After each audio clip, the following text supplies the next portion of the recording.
மார்கழி இசை நிகழ்ச்சிகள் எல்லா தரப்பு மக்களுக்குமானதாக இருப்பதில்லை என்ற கருத்து தொடர்ந்து முன்வைக்கப்பட்டு வருகிறது. இந்நிலையில் இதுகுறித்து கர்நாடக இசைக்கலைஞர் சிக்கல் குருச்சரன் அளித்த பதில்களை பார்க்கலாம்.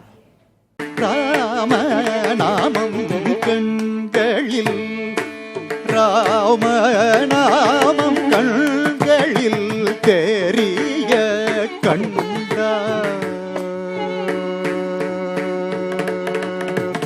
மக்களோட ரசனையும் கொஞ்சம் மாறி இருக்குன்னு நான் ஃபீல் பண்ணுறேன். அதாவது முன்னாடி வெறும் ஒரு ஸ்ட்ரிக்டான ஒரு கச்சேரி பத்ததி கச்சேரி 2 மணி நேரம் 2.5 மணி நேரம் அதுதான் நடக்கும்.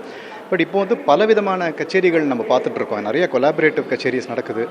அண்ட் மக்கள் இன்னும் அதிகமாக இருக்காங்க. அண்ட் வெளிநாட்டிலேருந்து வர மக்கள் இன்னும் அதிகமாக இருக்காங்க.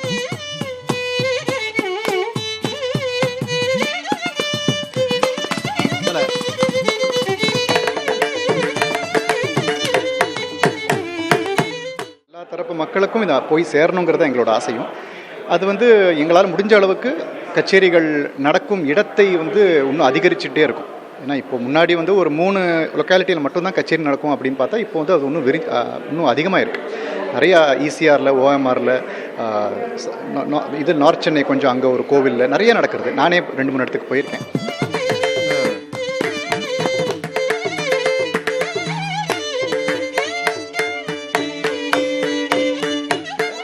அது மக்களே இன்னும் ஆர்வத்தோடு இந்த கச்சேரி கேட்கணும் அப்படின்னு ஆசைப்பட்றேன். ஏன்னா அது இந்த கச்சேரினா இது ரொம்ப ஒரு ஃபார்மேட் உள்ள ஒரு இசை வடிவம். இது தெரிஞ்சால் தான் இது கேட்க முடியும் அப்படிங்கிற எந்த ஒரு லாக் மனசில் வச்சுக்காம சும்மா ஒரு மணி நேரமாவது கேட்டுட்டு போவோம்.